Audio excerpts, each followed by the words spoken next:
Overflow blessings to everyone for our daily verse. We're now at Genesis chapter 26, verse 30 up to 33. Isaac gave a big feast for them, and everyone ate and drank. Early the next morning, Isaac and the others made a solemn agreement. Then he left them go in peace.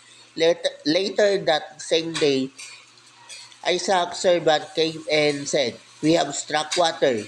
So Isaac named the well Sheba, and the town is still called Beersheba. So in this passage, we can read that Isaac agreed to the peace treaty proposed by King Abimelech. And we can also read here that the servants of Isaac find another water source. So that means expansion, or should I say the growing, it will allow him to grow and to shepherd more animals.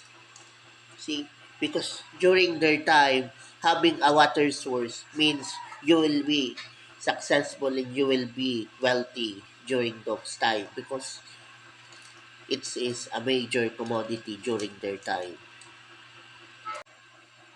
Water source means well.